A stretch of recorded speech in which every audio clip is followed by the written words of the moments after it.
was fine the other day, but he wasn't Ben, and that's the big thing, because Ben has really been showcasing how good he is in the LPL recently. When you sub Zero into that, it has far-reaching effects. It's not just because, oh, he doesn't have the mechanics, because I think he was fine, 100% kill participation for all of the early game on Rakan, absolutely fine, but he didn't have the synergy with the rest of the map to make it work. That's a key point, because remember, individually he is a great player, but the number here is 10 games.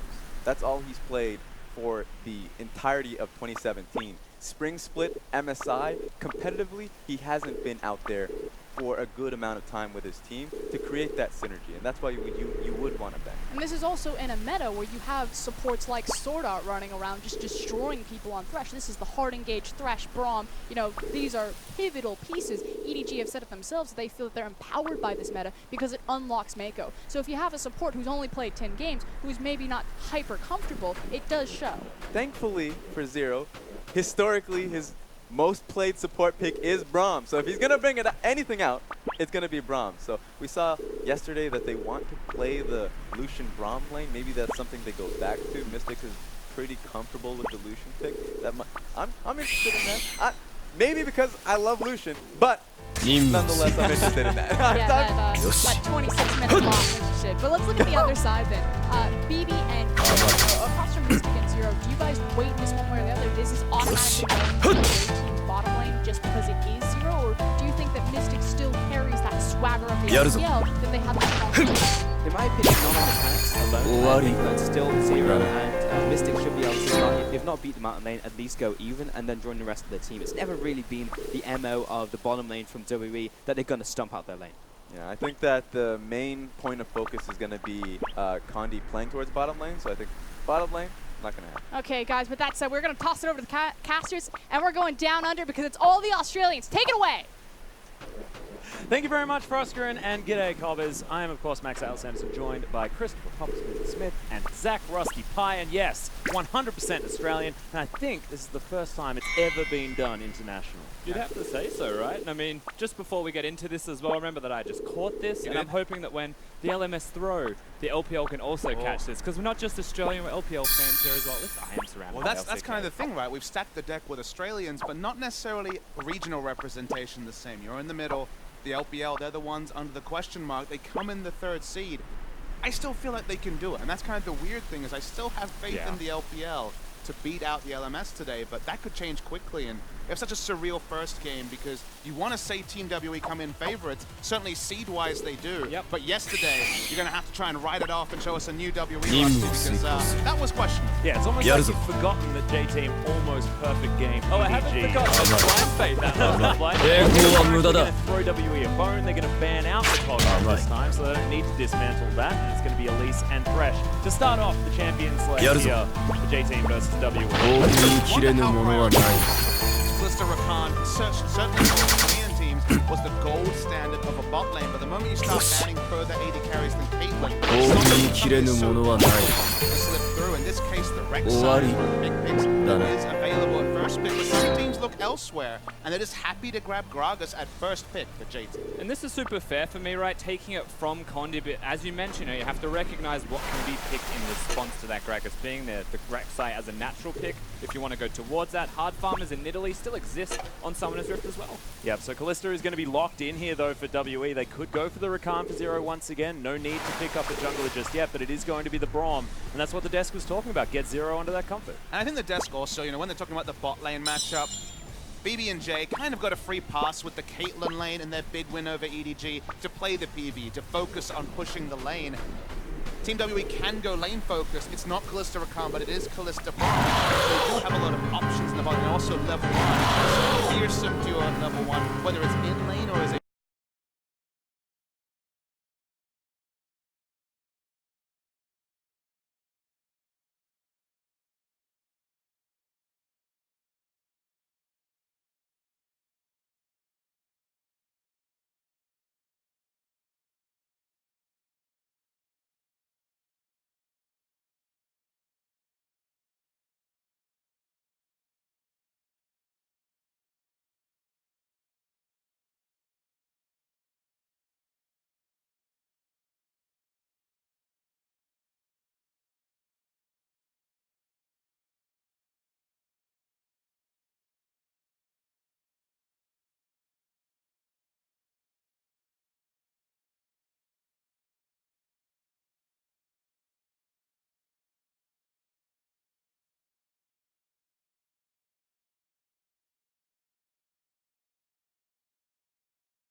WE are going to have to first pick and blind pick a solo lane. Probably going to have to be the Renekton if it's going to be a top lane pick, or something like the Corki for a mid lane pick. So those are the two obvious ones. Corki, if they want to last pick top lane, if they do want the blind, they just blind pick lane. And so naturally irresponsible will be the Talia. Very similar play pattern around what's happening with the package and the ultimate. Slightly different, but it does seem like the natural. Something like the Cassiopeia that we saw yesterday and ran away. I feel like Lucius is actually a really good shove into the Corki, but he's going to be move past, makes sense. Prioritizing Talia for the early pressure. He mentioned the dark lane mix, but there is a natural counter. He picked up straight away, so those are going to be your top positions. A lot of terrain to be created by the A team at this point in time. See, also something we didn't mention. Both of these players actually have come all the way since early on in the tournament. GA is going to once again be on that here. Yeah, they're able to look in those moments. It does seem like players individually. Bobo star player on the team, honestly. I'll look towards Alex. We do have those 14 top positions. I think it's around individually. There's some pressure lane matchups for WE, though. They don't have the Renekton as a natural advantage over the Jarvan. Calista Braum versus Ashe and Tom Kenshin going to go both ways. I actually lean towards the Calista lane. And then Corki can have great trades against Talia, which we've already said are three lanes that look good on paper. That's what the play pattern is from JJ. So you kind of need warning and his jungler to really come up and babysit them through this tough thing. Yeah, part of the problem with the LPL was the wanting to go towards this hyper-scaling competition situation, and it's definitely gone. You've got Renekton, you've got the ultra item spike, just get spikes everywhere, and look, the 2-item spike of the Calista has always been something we're talking about, so we'll be able to get things done. Early game is just whether or not they can, and I'm looking at Conti. Can he get around the maps and start things? It's the two shades of Team WE that you can get. It's the early game aggression or those late game hyper scaling. And we have seen a pretty nice middle ground on this game where they do still have that early pressure. But you know what, 3 items, 4 items is fantastic. And the awesome thing about the format that we have today is the performances from both of the teams in the draft will inform which team they decide to throw in for the next series. There's a lot to be thinking about in terms of the direction they go. Because we have a game 1 meta. It is WE returning to their roots with the MSI and picking in a lane. But if something goes awry, if we learn something about style, all the teams on the 4 on each side have very refined style, and it will inform us. Yeah, WE as well want to find some redemption after their 0-2 on day 1 as well. Of course, their matchup's very, very difficult. However, we are onto Summoner's Rift, and that redemption, the opportunity is right now. The team comp looks good. Of course, J-Team's looking okay as well, but it's not the same situation that they had last time around. Jarvan and Orianna, pretty easy to run. Case Summoner, pretty easy to run. It was a flawless performance strategically, but can they make this pick and style competition work out for them? Because it feels like it's a little bit more difficult and more elusive to execute. This feels like the LPL and also Europe have been lining up in their regional battles. You have to go, you have to focus on the lane. You can't opt out of it and like for the early game comp to make mistakes that allow you to get the scaling. This feels like the Gone is the first rotation of a lot more respect. Now actually putting all the theory to practice is what we're looking for. Of course, the junglers just being that much more important right now. If you don't win your lanes, then your junglers will lose the 1v1. That means there goes your Rip Herald, there goes your Drake, whatever it ends up becoming. And slowly through that, especially with the Herald being able to take out an entire turret pretty much with some pressure behind it, snowballs happen earlier. And it is important that WE and JT look towards the early game lane. Yeah, I like how you say start off early, and they've started trading before they've even gotten to the minion phase, which works out quite nicely. The hard leash on blue side for a red side Scar is very, very common. The teams that didn't have Calista Braum where the face check there isn't a ward there. It could be first blood just having them rotate to lane. Like the adaptation coming through. Speaking of the hard leash, I'm actually surprised to see Morning not going for the grasp on the job, but actually going for fervor, which tells me get a quick gank out there, all in, and level 2, level 3, the damage output's going to be that much higher on the job. Not to mention that, but he's also got that corrupting potion as well, and going for these aggressive trades early on almost made Renekton look like not a great level 1 champion, but that is going to even itself. Of course, has the W of level 2 as well, so the trading happens there as it starts, and it's very easy for him to actually just equalize those trades over a battle. Kind of is curious to me. I still would have preferred the grass just to sustain through what a Renekton has done. But it does mean that if you have crowd control out there, you've got high kill pressure. And I really do share your healthy skepticism because short jump and a lot of his trade tactics are all there. But in lane, he kind of Q autos and then walks away.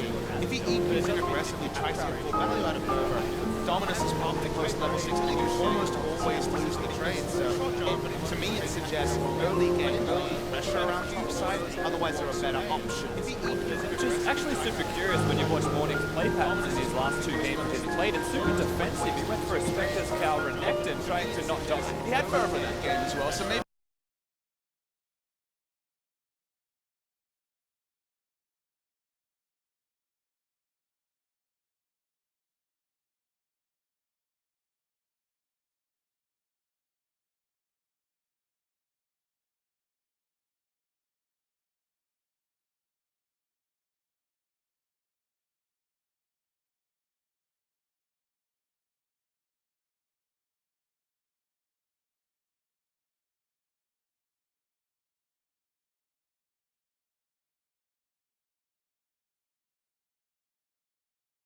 Morning will just use that teleport theoretically to get back into that lane after he heads back to base, and does look like he's going to do that. So not going to quite get it. No flashes there either from Condi. usually don't see the full clear of top side because they'd get vision now for Jay. Vision-wise, which certainly was the story for both teams yesterday against WE, was the vision supremacy over them. So just cementing their wards for me is a big thing I want to see. The draft, they've made the adaptations there, but bringing in Zero, losing Ben, their vision control was desperately poor, certainly during both their games. Which is important to note because Alex, once again, was high priority vision jungler. He was really trying to find, especially in the Samsung game, I believe it was, where his opponents were at all times. You can see it on your screen. They have that damage trade went good for WE. The information trade, predictably, is on the side of the other. High priority vision warding, and he was really Exactly what you just said, predictably, because WE were not doing a heck of a lot of warding. We heard a lot of talk about it, and so far, not a lot of vision on the map here for the red side team, so probably keep your eyes open for what WE can see, because that change is very, very important as we move again. What's amazing, actually very curious, is when you watch the mini-map and you'll see question mark things placed at jungle camps as if they know exactly where he is, even without that vision. Because you get one ward, you see exactly where he is, you know where he has to go.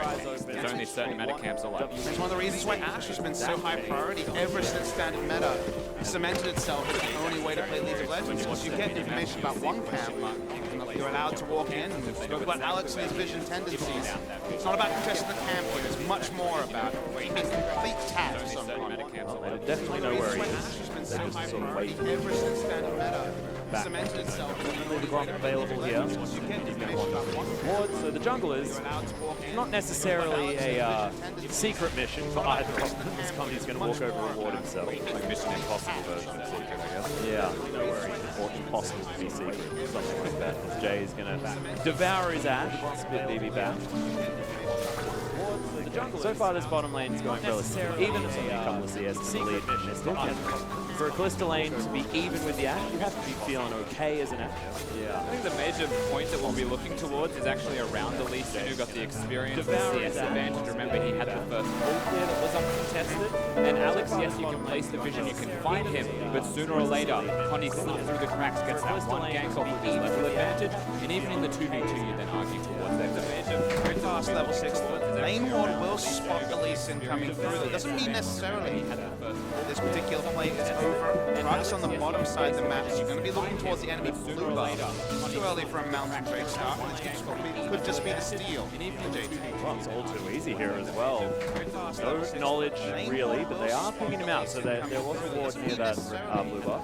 This particular play is like they're just pressuring him off the turret in the top lane, I suppose, but it's very obvious, even though Condi doesn't know he's on the ward, by the way Morning is playing, that he's been spotted. You can see immediately the Be Careful pings the wards down on the bottom side of the map by WE. The blue buff that was taken away, they know all of this information, it's just they can do nothing with it. Whoa, there's the flash actually. Q's going to land, the kick was there, but Morning's just going to flag and drag his way out. That in fact cancelled the Dragon Rage, so just no ability to kill this job, and he still has his flash. Saying that he lives through that, he had the right read. It was one of those weird scenarios of jungler where, like, well, even if he had a ward, I've been here so long, there's a chance that he'll actually finally walk up and contest the minion wave. Did walk up, so wasn't answered. Condi escaped gates.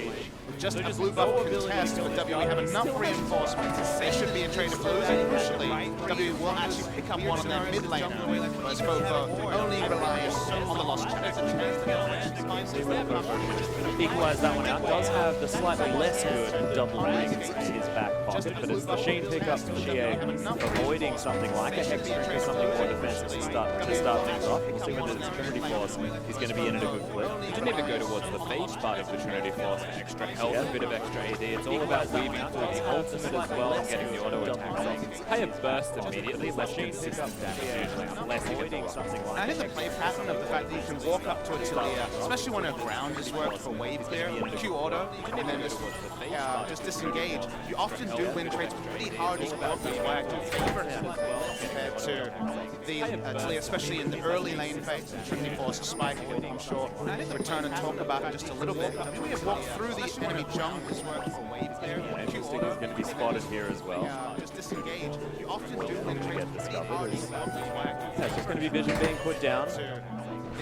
Everyone seems to know exactly what's going on, especially J-Team, who seems to have the number of WE. This is a battle of all the right wards in all the right places as well. It's not actually like littered with vision everywhere. Most of the wards are placed correctly in the right places. So they're not overbuying wards. I'm looking at KT when I say something. Exactly what's going on, especially J-Team. Both teams are playing respectful. Kind of my takeaway here. Draft, playstyle, focus on vision, a little advantage, incrementally prepped out because seeing the enemy jungler. They've all been pretty ordered so far. All that means is kind of free farm on both sides. No gold lead.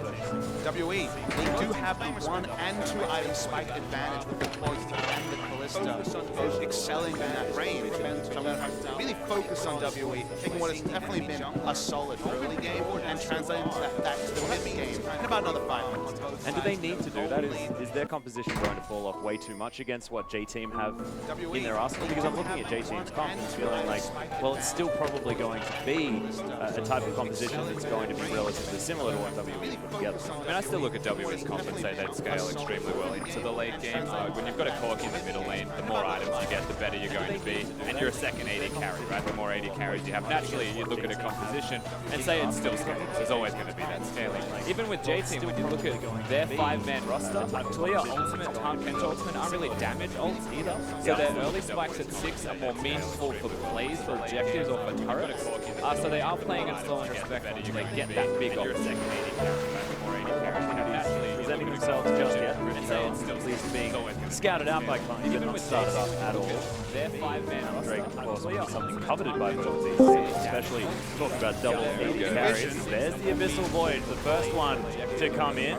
Cataclysm just going to be sliced out of as 957 wants the extra hell. He does, yeah, Condi's going to be able to get that kick. Good knockup comes in as Alex. Just too much damage. First blood from the dominant. Comes out of 957 who's got the fancy footwork. Yeah, that's going to be Morning falling down as well, so already the trade, a win here for WE, and it's a double kill for Fofo as he answers, but is he going to be okay? Good Devour, and Jay flashes out of the ultimate. It is going to be Talia surviving, so 2 for 2, man, this game just looks Even though JT rotated first, WE got the first blood when even with the leader roll coming through from Zero. Feel really good about that whole passive play transpire. Only big factor to talk about the side of JT was that Fofo picked up both the kills. You mentioned that his ultimate's all about the ability to have the item expansion. Other than JT, only what JT can really smile about. Usually the person who rotates first picks up big advantages, and that did not happen. And of course, when you want someone on the team to have the kills if you were Jason, it would still be Fofo, the big player on their roster. And on the opposite side, 957, not exactly the star player, but even with momentum, you give him an item and he still performs extremely well with that goal, with that much.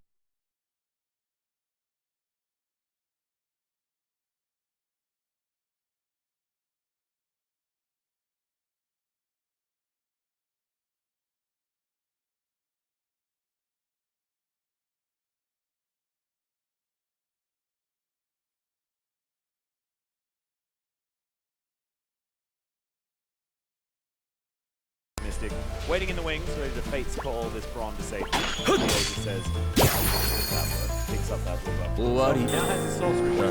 Very close to the Trinity Force, will have that big item spike to start things off. And just to cement why I really do favor WE's draft, it feels like they bridge between spikes super well. Corky 1 item, then to Callista 2 item. These are pretty much preeminent 1 and 2 item spikes in the whole game among any champion. Top lane, well, 957. Yep, Slasher Chop hasn't even been used yet. There's the flash. And 957 go down to make that 3 kills for Boko. We talk about this guy being the carry for this team all weekend long. Man, he's definitely demonstrating that now with 100% of his team's kills. He certainly is, of course. 957 caught in a very awkward spot to use his slice and dice, went into the turret just because of the Cataclysm rocks as well, blocking him in. So they do well to pick him up. They do well to use the Jarvan ultimate meaningfully and save everything from the as these two are still going out of play. Optimism to use the flash when the Cataclysm was still available was certainly not going to be getting away in that particular regard. So it would have been nice to have that for the next engagement. Would have been about a 1.5 minute window where Jarvan was still flashless. So that's the only small question mark he raised about 957. Teleport actually going to do well to get himself back to this lane as the arrow flies out on the bottom side. Fate's Call is going to come in. Yeah, Weave as well. Zero throws down a defensive blade.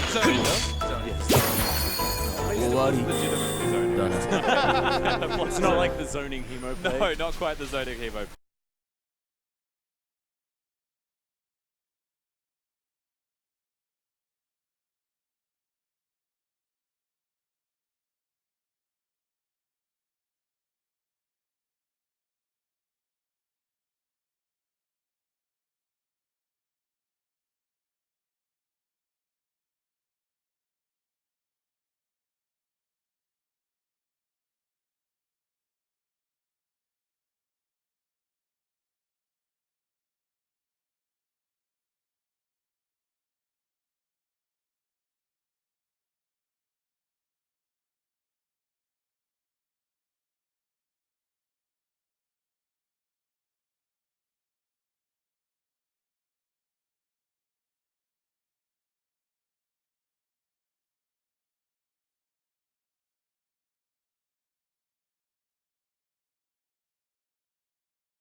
早く終わらせる。できるわ。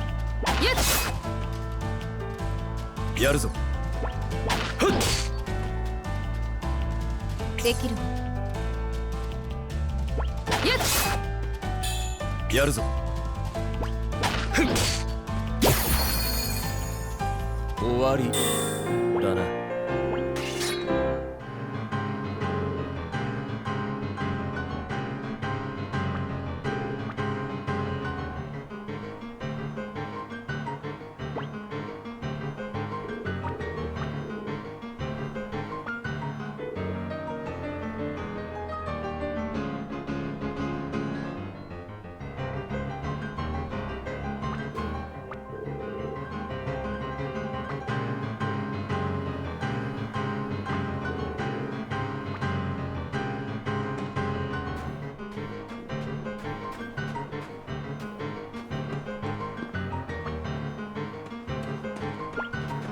早く終わらせる。できるわ。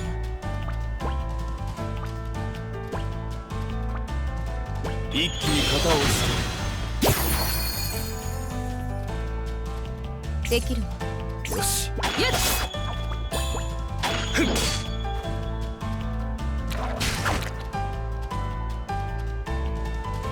できるわ。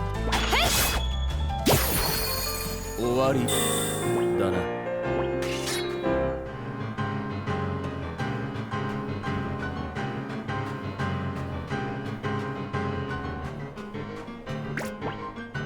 すぐに片付けるわよ。やるぞ。これで終わりよ。やるわ。栄光は無駄だ。甘い甘い。はい。よし。これで終わりよ。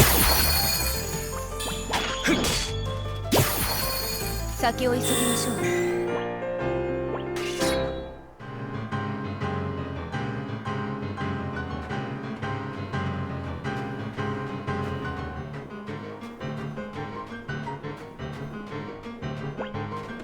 油断しないで。やるぞ。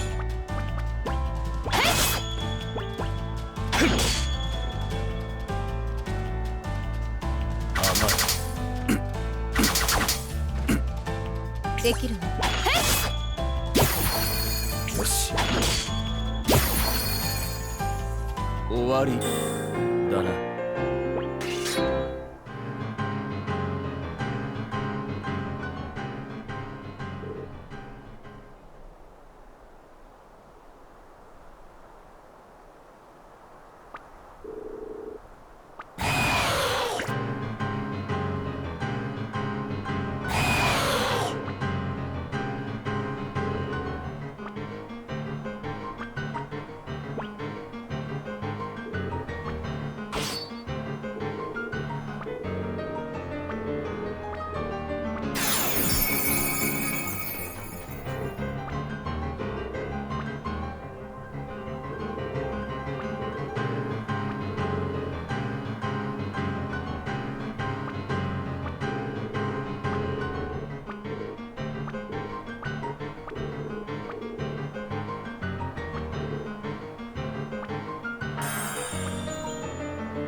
立ちはだかる者は滅するのみ。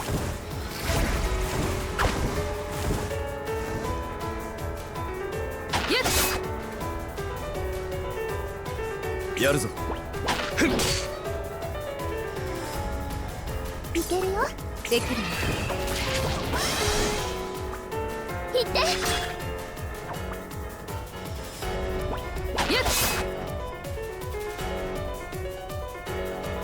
よし。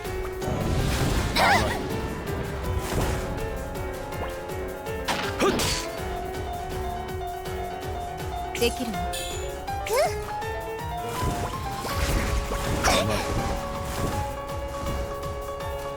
甘い。行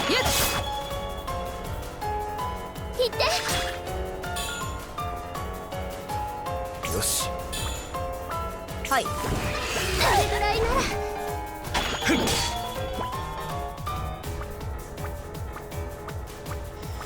見切れるかしら。いけるよ。天のカバー。これで戦えるわ。できるわ。見切れるかしら。よし。はい。抵抗は無駄だ。これで終わりよ。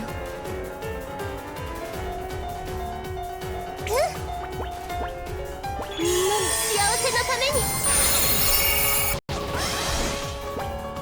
はい。やるぞ。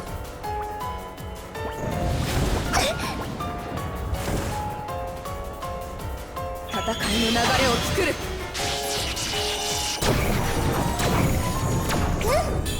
できるわ。俺に敗北は許されない。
Not going to be enough. So WE, you're exactly right. Are going to back away. No, actually, they're going to commit to approaching. doing it. Condi might die still. Well, 957 at least has a full health bar, so that should be okay. Alex gets himself in there. He's now looking for a place to start He this has fight. Flash, he has his ultimate, and he has Smite. He has a lot of health missing as well, though, because GA does a heck of a lot of damage. And he's going to body slam his way out, and the Baron is going to be taken for WE. Ultra brute force, but because they had the rend, they could have extra members walk up and try to disengage. They take the Baron, and the whole passage of play is regarding to the mid lane. Jay could have just gone out, flashed away, everyone can disengage. First thought is to move up. When Bofo's in top lane, the Gragas is doing blue buff. Why are we going aggressive? You can extend that to Morning. It may not be helping his teammates, but it certainly looked like it was the main play there. And then Bofo's in the back line. When Plate's call is up and the flashes are still up, they turn on to him easily. Complete brain fade. Terrible team practice aside of J-Team. But it's just not something they were forced to do yesterday. So they fall back to some of their unfortunate fallback tendencies in a very much more even way. It feels like the ants just marched in one by one, basically, and slowly went down. Yeah. One of the teams said that for certain. Yeah, the Haraj were not in favour of Jason. Well, Dominic's regard has actually been picked up outright by Mystic as well after that first back. QSS and Azeel there. GA, of course, staying with the theme if we don't really buy control wards because we've got so much money, we may as well buy items. That is the same to be said for 957 as a Guardian Angel towards the top side of the map. These are big spikes for all of the players on WE, and now with the Baron buff, marching these minions down the lane. And the big difference between the teams is actually in top lane itemization between the Renekton and the Jarvan. Renekton actually has the tankiness, the Guardian Angel and the Gargoyle Stoneplate. Whereas Morning is still desperate for the Gargoyle Stoneplate purchase. The reason why you say that is both teams are looking to fight front to back. The Gliss just wants to be free hitting. Renekton can stand in front of the Ashe, force her to disengage, whereas you can't say that about Jarvan out of anything other than creating terrain. And that should mean that a lot more orders will come in for Mystic, and the team fight should go the way of WC. This is going to be a cast trying to disengage them off this turret. They have to wait for another minion wave to turn up. That's an ultimate that's not going to be there to get them away from it. And a fairly important ultimate at that just to not have available if WE still have the Baron buff. None of the damage dealers can take apart 957 with the items he has. And it's almost a disengage ultimate that's now completely missing. Target Hedge now super crucial. He's actually looking for this cheeky play out on the backside. Actually safeguards his way over. There's the kick flash. And he's just not going to get out. Alex is going to get absolutely deleted. You're more than correct, Papa Smithy, and that's going to be that. As Shier's heading forward, it's going to be Mystic that takes down the Tarn Kench, and yeah, could be the end of the game, and it will definitely be the end of this inhibitor. The WE will take that one down. Conti very low on health. He's just standing back as there's the exhaust onto Fofo. Takes so much damage. The flash. That's going to be it. Morning jumps in with the Cataclysm, but it's just a party. It's been deleted. You're more than correct, Papa Smithy. He says, well, I guess I'm going to stand on my fountain and see whether they take down my next game. Gonna wait for the minions to come in. This should be the end of the game. Only maybe the veteran is here to stop off. Of course, the LPL should be going 1-0 Well, Shier's going to do a lot of damage as he jumps in, but does have to be careful. Yeah, BB's doing his very best. Shier falls down. One Nexus turret is going to fall. 957 on GA at least, so he's not going to die. That buys him enough time. Felt like we also felt the same Certainly did. I don't think they had enough to win the game unless they immediately killed the Ashe. Summoners were available, so BB holds the Nexus for his team, but you'd have to wonder for how much longer will they still have that Nexus available with the current state. And you need your Nexus available. That's one of those things. You've been reading the notes. I know! You called me a good analyst the other day, so I wanted to follow up with more things to know. Thank you very much. Oh, will I? I haven't needed it thus far. Okay, maybe we're going to continue clearing things out. Other than that he's been pushed away from for the last little while. 9,000 gold is the lead for WE. They should be able to close this one out because you don't need vision if you're just playing in the enemy base. If you have minions there, that's absolutely fine. You know where you're in. That's certainly true, of course. The lack of going being solved in the side of TV, as we mentioned in the past. Oh yeah, actually if you went back that dagger. Immediately killed the outer I mean, you want to get hyped on the this is the mindset you have as a But actually, the game is being decided in the tank itemization. Condi and 957 are as steadfast as possible. Unkillable, even to add to a small item. The same is not true. Both set up for, you can tell by things like the Knight's Value. It's almost impossible. Yeah, there isn't maybe a lot of items. Yes,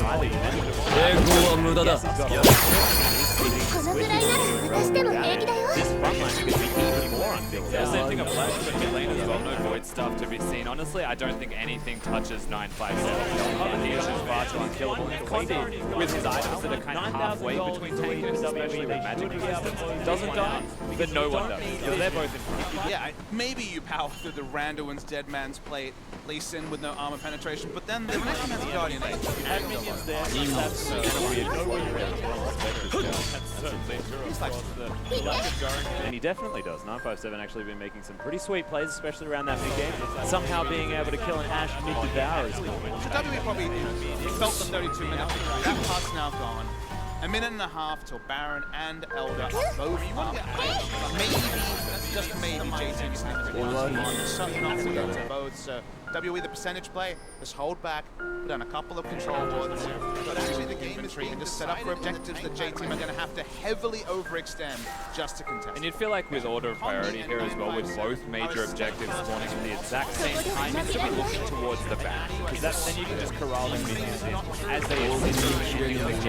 Yes, the Elder Dragon's great for team fighting, and if J Team don't take one of them or fight one of them, you just go from 1 to 2. And I feel like WE have shown in their war lines, all they do is two wards on the obvious entrances through the blue bar for the Baron to spot and contest. They are priming themselves for the Baron.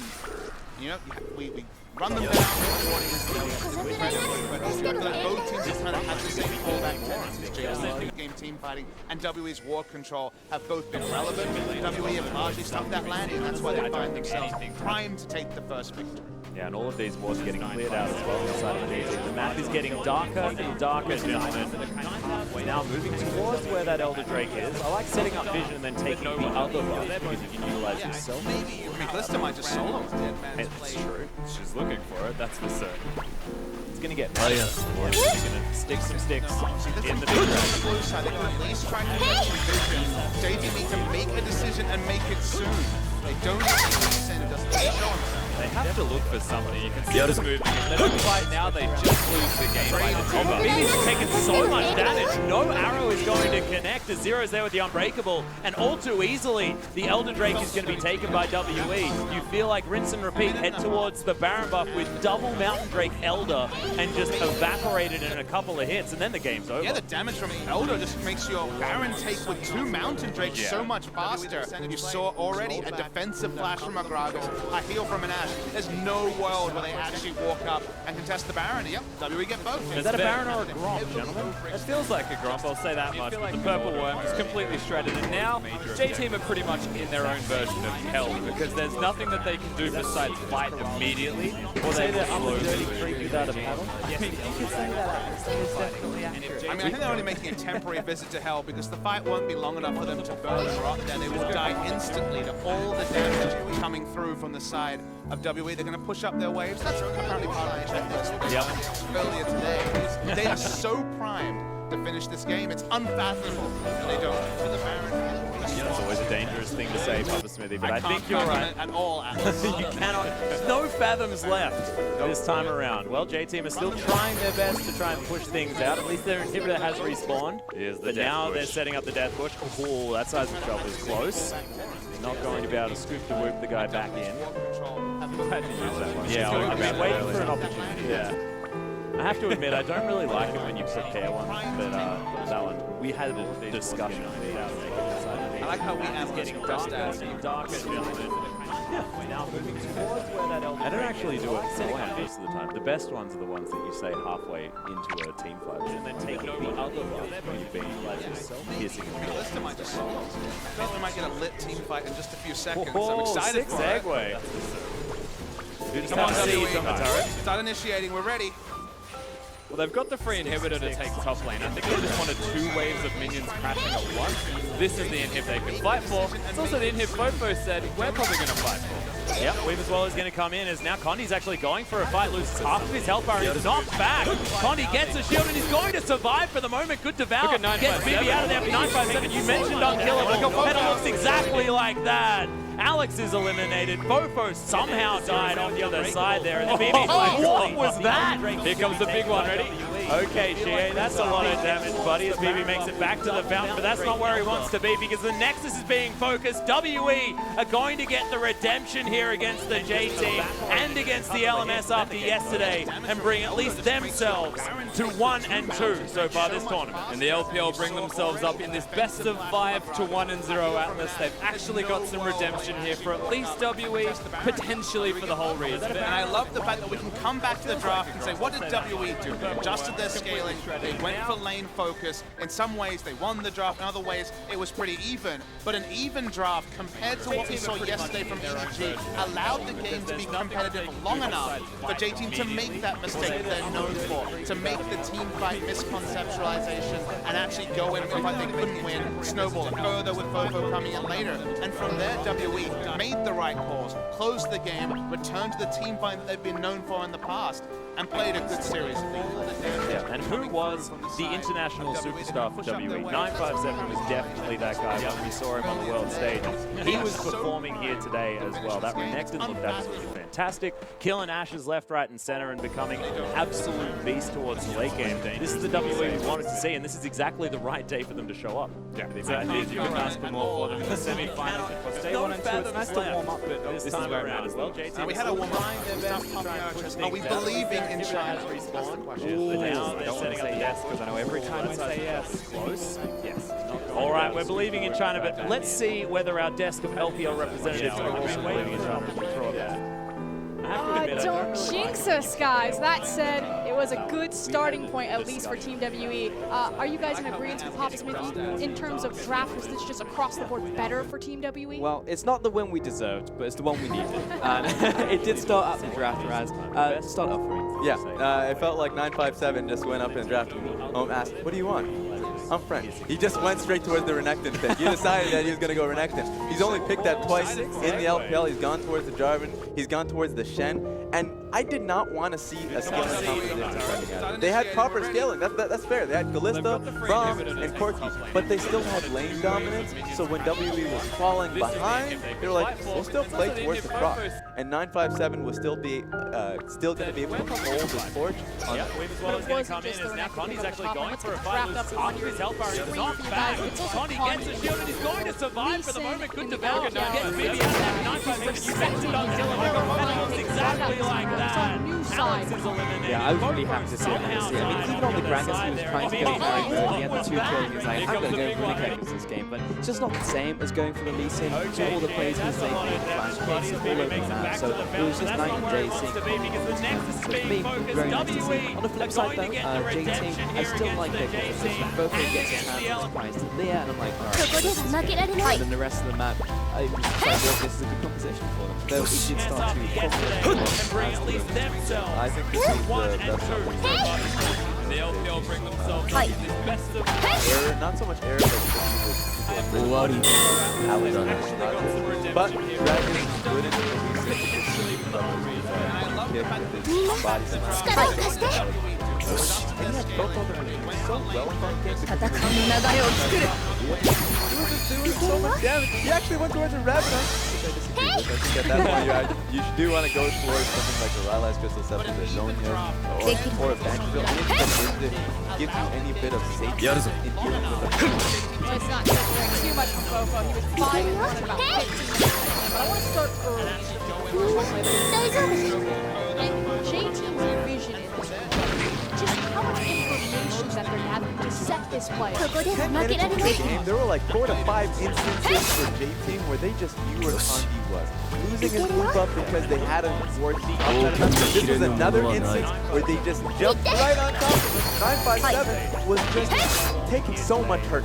And don't worry, because China still has the mechanics to come in for the outcast. Like, there's no way this 2v3 works out for them. 957 just apparently just die, and Condi with the 2v3 makes it happen. Though the rotation was slow from WE, so it only ends up being a 2-for-2. Yeah, and that's kind of the feels bad, man, to LMS, because in terms of setup and preparation, you can't get better than that. The vision, catching out Condi, making the reactionary play, getting Fofo up there, and you have the 2 kills end up in the back pocket of Leah. But when it comes to just pressing the buttons, Team WE pulled it out. It was one of those moments where, at that moment, J-Team's incredibly happy that Talia secured that pick. You should move it forward. You should be able to be saying, you know what? Who cares if Renekton gets the kill for themselves? We still have a major pick that we can slow the next few moments of the game. I was promised an easy top lane. Top lane for morning. And then he puts the perfect ward down. He makes sure that he completely neutralizes Connie in the early game. And I'm like, what is this? This is a bad traitor. But ultimately, that replay did show the LMS start off on a good foot. What happened when the break stopped? 私は戦う He just went straight to the Renekton. He decided that he was going to go Renekton. Had to pick that twice. He's gone towards the He gave up control around there. They backed up to, okay, you know what? They had cover. Get it right. He was found himself in a hurricane high. They pushed up. But then 957 showed up, had a fantastic game here. And he was able to get on top of 957. Show up and Of course, that point that you're talking about is this replay where 957 comes out of the woodwork and forces the flash. Condi punishes. yes, so he set it up. Condi comes in on content. And so from this point forward, WE comes out with an advantage when we're honestly in a position to set up for success. And this is what you're talking about. If Fofo maybe he was on that sort of jump now, because of the explosion in the back. And he's like, hey guys, let's go. And the rest of the team was that. So that was one of those moments where it was still the nail in the coffin for them for Gates going. I mean, frankly,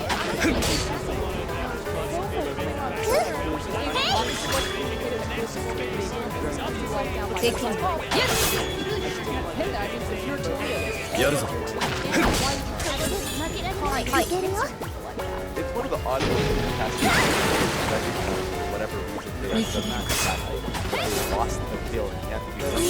He had so much damage, maybe one flick, do something, but then he does get picked up because of course he just got to so many variables that it felt like can succeed. But WE, they don't have to necessarily set it up. They can play well on the ball. WE, Condi specifically gets Yeah, someone who can set up plays and then execute on the setup was Condi. We just saw his incredible 80-second maneuver there to set up the Baron for Team WE and then the victory down the line. Yeah. Little Drake 2.5. The real Condi, because he was the MVP in the spring finals when they got the win over there. It's like, yes, this is the player. Condi has shown himself to be the best gambler in the LPL, and then we just didn't see it yesterday. And I was just like, oh no, we just lied to you. Say this is what Condi is. Yeah, that's fair. And you kind of threw a jab at Condi there. I blame Callista. You lose a dragon with Callista, man? And Smite Wait a minute. and Ash walked away with the Inferno. What happened? Yeah, I'm just saying, if you have a million Ren damage on that, press your button. That's just public service. But that was still a great set. Okay, but from this point forward, you know, now that we've given away Team WE, are we still riding high on the LPL, or because is JT the strongest team? That's what you're looking for, like flash moves at AHQ. Yeah, if you look at the bigger picture, Raz, you were just like, okay, great, we got the win, and then it's just like, oh no, but I wanted that. What do you got? I set you guys up, so we're gonna have to talk to an interview. So Wendy, please take it away. Was just taking so much pressure. Don't worry, because China still has the like, like there's no way.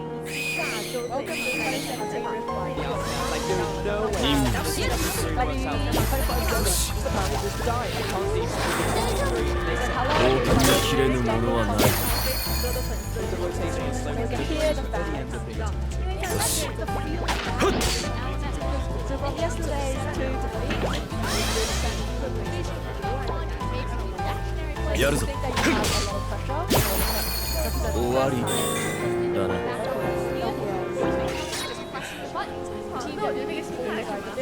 Moments where, at that moment, JT's incredibly happy that Talia secured that pick. You should move it forward and see it. to verse JT? Able to be saying it. It feels like he just wants to play the scene. We still have next few moments. So there was a time where Dragon was stolen, so how do you feel about that? I was promised, and he's a top player.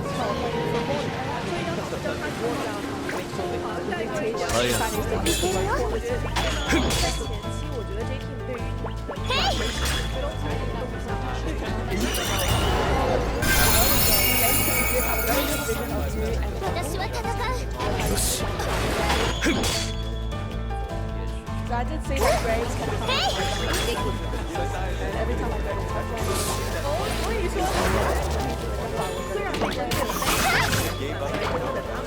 やるぞ抵抗は無駄だいけるよ行って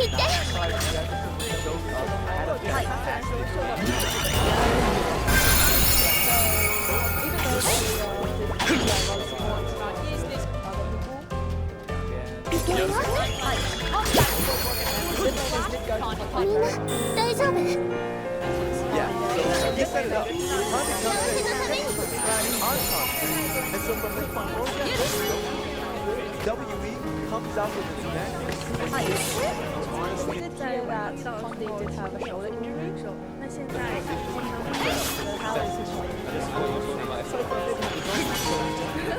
said that after a good sleep,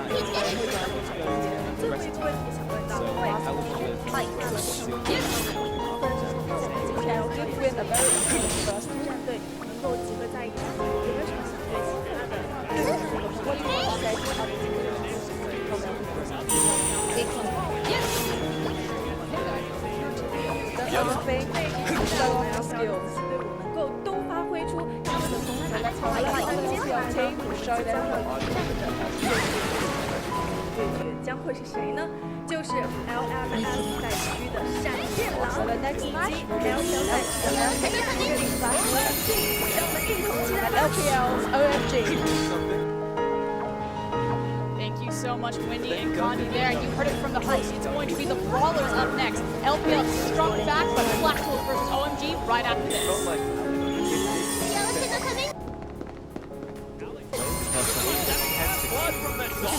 Comes out at 957, who's got the fancy footwork. Yeah, that's going to be morning falling down as well. Already to trade a win here for WE. That's a double kill for Mopo. Yeah, exhaust down to the Connie there. He's not going to last long if that's going to be the kill. Beaver picks that one up. Now 957 focus down the crocodile, but is that what they want? He just picks up Mystic, flashes his way out. 957 knows exactly how to make this crocodile work. Yeah, maybe actually he could get done. Look at that. Just so much ground. Next is the big focus. WE are going to get the redemption here against the J team. Against the LB.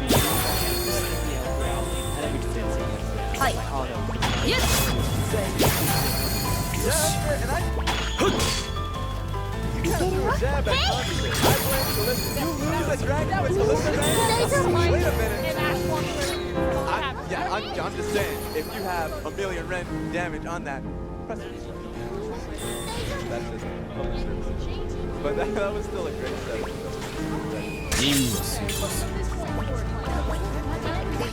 これで戦況を変えてやる。行って。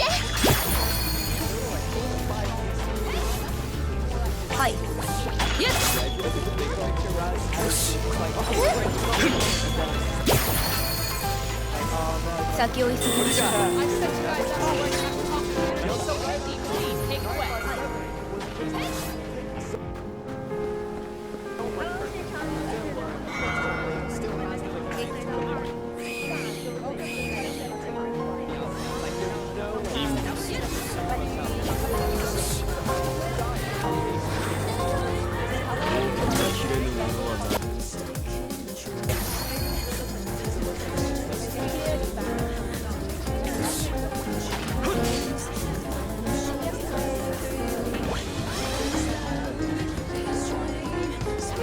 やるぞ。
やるぞ。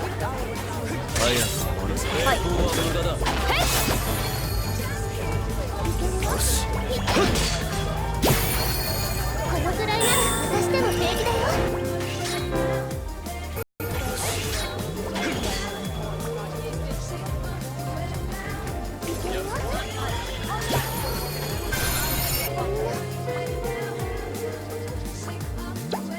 大丈夫。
Welcome back, ladies and gentlemen, to Rift Rivals. I am Atlas, replacing Frostgurn, who is still here. It's a confusing thing to say, but I am now going to be the host. I have control of this desk, madam. And of course, Raz still here as well. And guys, very, very good start for the LPL. And I was worried about sitting on this desk next to you, just because LPL representatives and everything like that.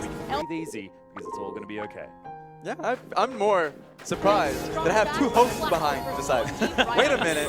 I actually had to check just to see if you prepared for it. If you just had talking points. If you had, no, you have analytics. Are you like a notes I'm an detector now, actual Raz? investigator. Can you stay on your side, please, sir? Like, thank you.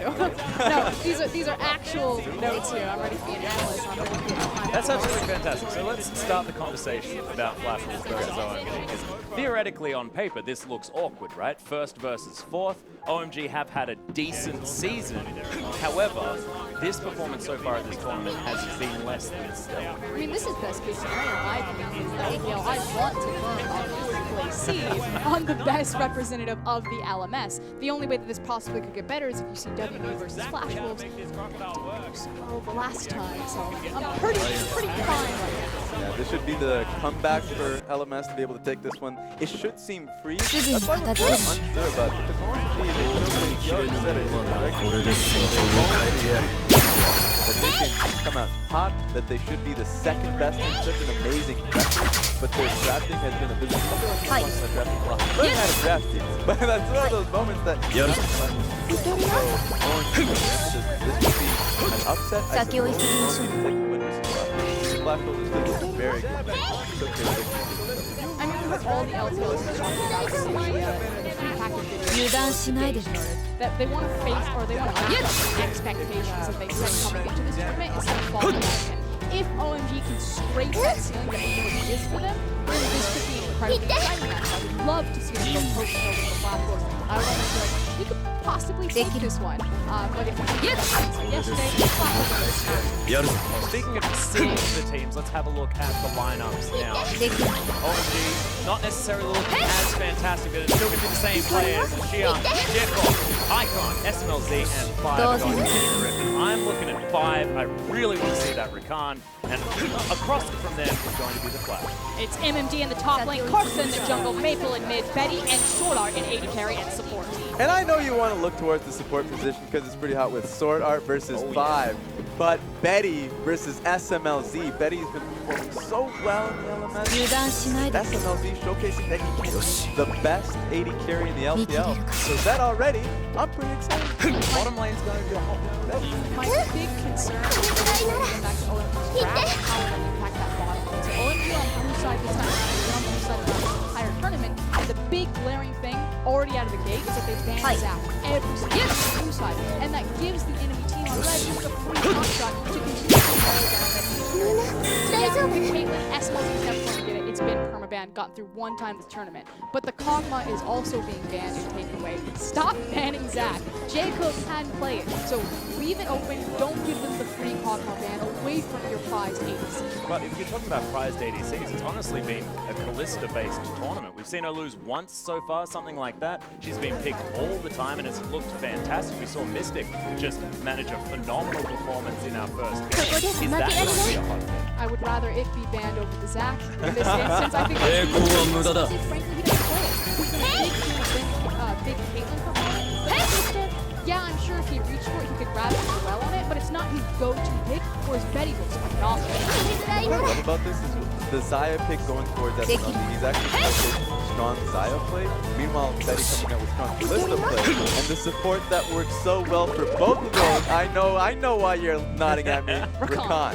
So I actually feel like it's going to be a Rakan priority. It's either going to be Rakan or Thresh. There's just going to be a strong amount of just hard engage coming out of the support position already. If I see a Braum, and we might see a Braum, I'll be disappointed. No, we won't see a Braum unless Thresh and Rakan both get banned out. But like you said, our two supports, Sword Art and 5, have both shown great performances on both those champions. I hope that they're hotly contested, but don't take away one of the weapons. Leave them both open and make sure that you can at least get something in return. Yeah, we've been talking about bottom lane a lot.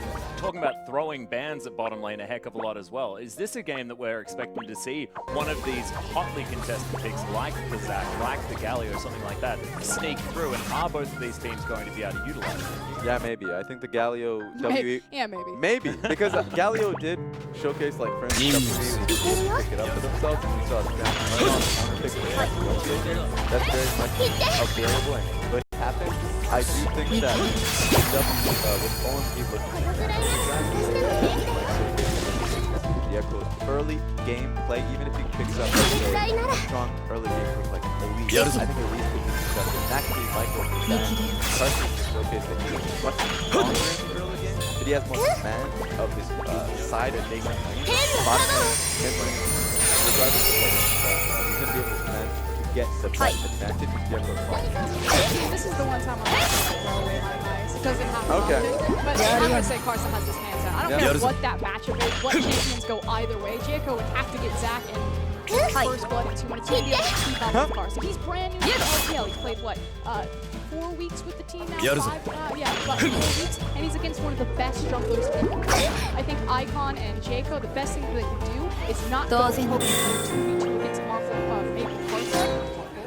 That's a romance name for them. Yeah, instead, they need to make sure that they're getting involved with their bottom lane, trying to abuse the SMLZ and Betty matchup. And is this going to be coming down to champion picks here as well? Because we haven't even mentioned the top lane yet. Is this all going to be about getting those pushing lanes that we've spoken about for so long and bridging into a mid game where you can get that suffocating vision that the Flash Wolves were able to demonstrate against WE so beautifully? I think so, because Flash Wolves, we talked about how J-Team's early game is strong. Flash Wolves are also incredibly strong when it comes to that. The two of the 4 LMS representatives that are showcasing really strong early game play. So for OMG, if they come in with the same drafting points that they've had this tournament, and even in Group B when they were in the LPL, then they will fall short. But that's just the meta. I don't even think that's something special to like Flash Wolves and J-Team. It's actually just basic fundamental League of Legends. Hey, but the LPL did kind of forget that. That's what I'm saying. I just want them to buy a pink ward. Like if they had the choice between Ruby Crystal and Control Ward, go for the Control Ward. Oh, I thought you were going to say Ruby. And you don't have to... That's what OMG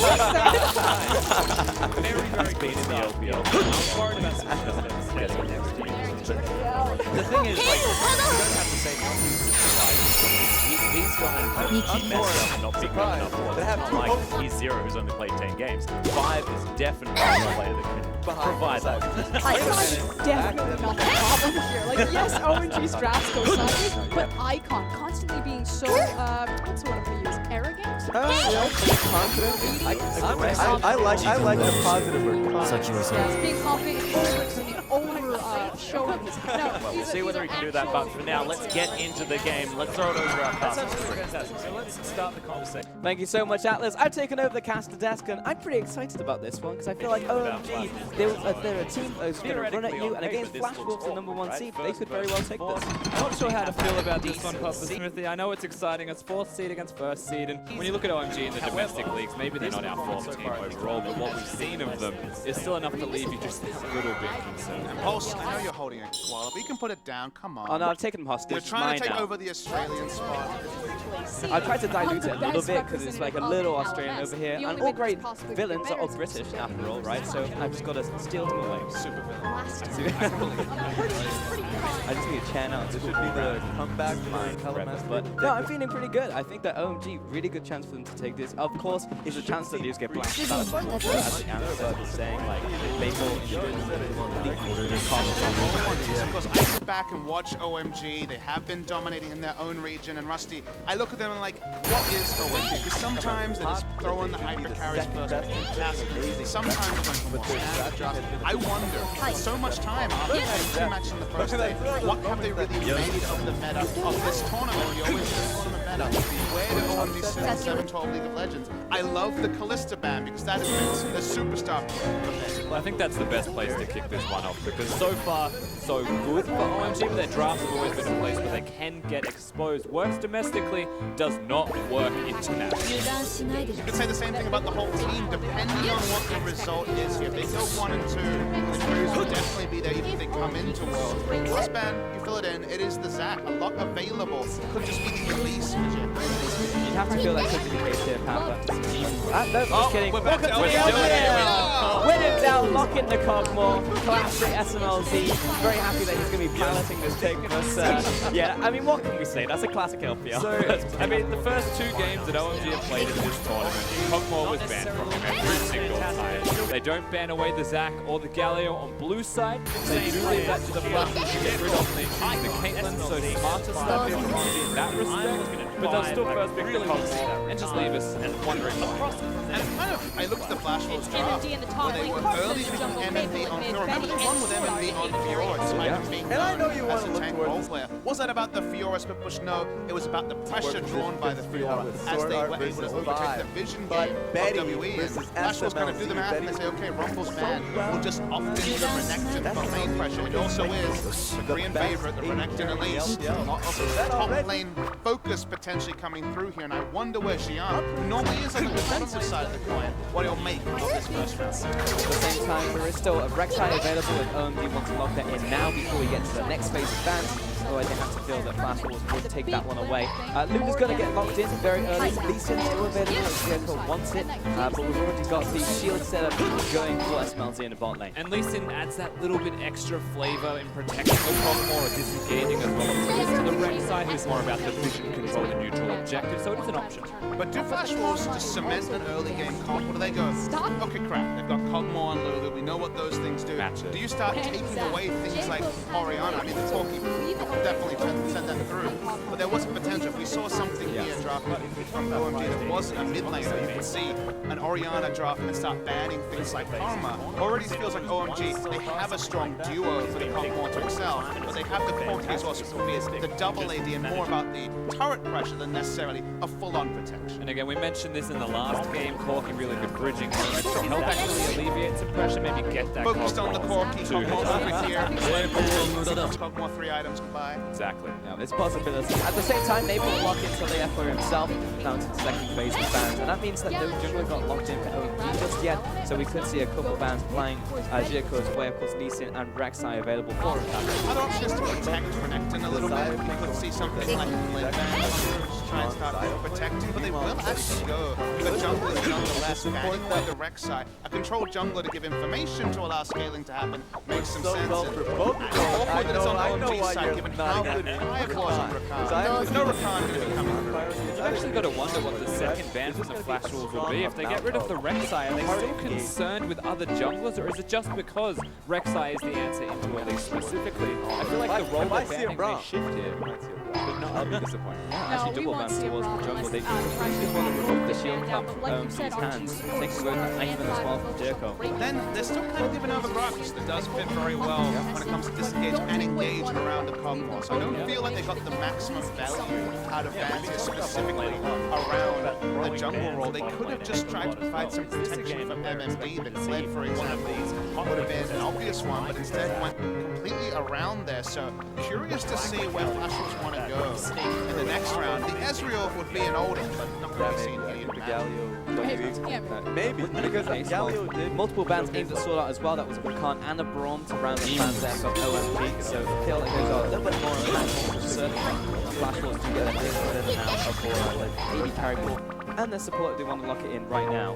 They certainly need to find themselves. I'm curious if they have gone towards this. We have seen some successful, very unsuccessful Jins running around in this tournament and just throughout all of the regions at the moment. They lock it in, they haven't got the support for themselves yet. So, whilst they still know what the bottom lane is of OMG, they're going to try and find the cut on 2v2 for the composition of OMG, though, specifically. You're expecting tanks to be seen now from this roster to round them out. Already saw them consider the Kled. They decided they wanted a bit more information and were going to commit to the lane. I follow your logic in that the Jin does seem like they get a non-sequitur after the first round. In the lanes, they kind of need a Karma, someone to help them pushing to allow them to have any sort of pressure bot lane. It kind of looks a bit like a free lane for Kog'Maw unless multiple people are going to keep rotating through the bot side. There's a possibility. Got the Elise early game as a jungler at the same time as Clear, just hit 6. So there's a possibility there. Red will round out the composition for Xiang and OMG. So this will definitely accelerate it, and Blitzcrank will be the lock-in from Sword Art. If you're excited about that into the Corki and Kog'Maw, but invariably you could also be providing initiation. Even the Lulu can just be an AoE knock-up with a self-wild growth. So they're just hoping they can get early priority, which admittedly they have Renekton and Talia. And there's a bit of a timer on this game because if you follow the logic of taking the winning lanes, pushing in, getting a couple of kills, getting those control wards down, Blitzcrank coming out of the darkness. It's even more scary than a Nocturne in this sort of a meta, and they could just try to stick the landing in the mid-game, hook into Deadly Flourish, into death, is what Flash Wolves are focused on. But otherwise, you get late game, and there's multiple headaches on the side of OMG. Absolutely, and when you look at the bans of the threat from OMG away from Flash Wolves and what their comp needed to really round themselves out, Blitzcrank, funnily enough, does make a lot of sense. They're giving them that extra. You've got the pick from the Elise, you've got the 2v2 top lane for laning strength, and then you've got the potential follow-up from a Talia able to come in with the shove. But the Blitzcrank hook makes all of that 10 times easier to connect. Did you get worried, though, that 3 kills go the way of OMG? Sure, not fancied by the draft, stranger things have happened, and then your window kind of closes, just like Death piecing together 3 items on Jin yesterday. He got them, that was cool, but the game was kind of over around him, so the timer really does exist for Flash Wolves. It's been an early game focused meta, but I wonder if this is a bridge too far, because it's not just the early game that needs to rise, it's the early to mid. It's going to be tight, because when you have a Blitzcrank in the game, he either wins through the game or loses through the game. Sometimes you've got to show some restraint, not every pull is going to be a good one. Well, about that pick of Destiny, I'm excited to see if he's on point, if he thinks Sword Art can be the master. So often he has been the triumvirate alongside Arson Maple. LMS fans have been denied seeing all 3 of them on the Rift. Alright, we get to see what they have in store for us. We get onto the Rift for OMG and Flash Wolves, the second game today. And every single game will matter for both of these 2 regions, because the first win went over to China. We say every single game. It's not much more latitude to have any more slip-ups. If you think about it, J-Team and Flash Wolves, the best of these teams were the best of any LMS teams at this tournament in terms of performance. They're trying to stack the deck, having them both run out, and relying on Machi and also AHQ to bail them out is not the strategy that coaches would have come up with when they chose this draft.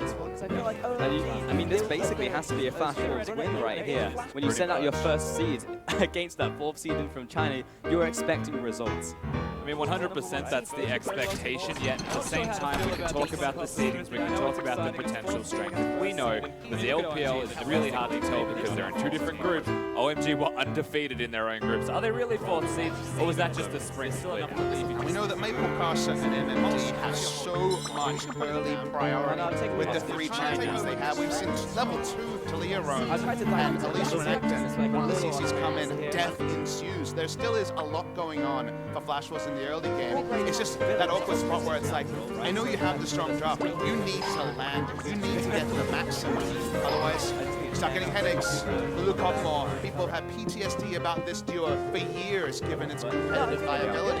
And it's right here, right now. You know, the cool thing we mentioned about the top lane having a really strong 2v2, we've seen that and we've seen it proven. But when you bring an Elise down to this bottom lane with a Blitzcrank, you don't necessarily need to hit the hook. You can hit damage if it's the Jin W, the hook, and the Elise get given as options once damage has been cemented. It's kind of like that Thresh who has the flame to the W combo, because then you can follow up with the rest of the meaningful crowd control. It is super potent against the Cogmore and Elise. Well, in the path, it is Elise starting bot side, going towards top. It's probably not going to be any level 2 priority. You could understand going for a couple of camps, Rift Scuttler into bot lane gank, following a logic Rusty experience. There's a level 3 coming down to meet Maple, ward over the wall as well, see if they can get that information away from Jericho. I think that's the best place just in case he maybe sees that mid lane for a cheeky gang.